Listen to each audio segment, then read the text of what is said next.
Hello. Today I will explain step by step how to log into the Navinet provider portal.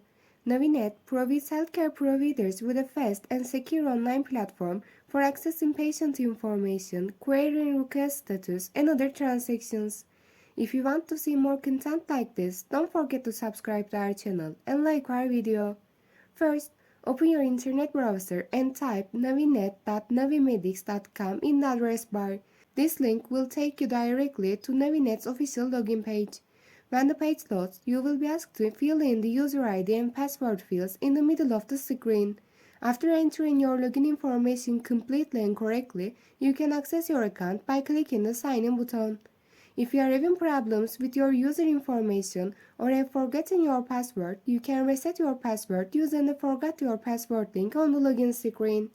If you don't have a Navinet account yet, you can create a new provider account by clicking on the Register on the same page. The registration process will ask for office information, an IP number, and other identification information. Once you have successfully logged into your account, you can view patients' insurance coverage, manage claims, check authorization status, and perform other administrative tasks securely. Additionally, the Navinet platform is directly integrated with some health insurance companies, making your transactions faster and more seamless.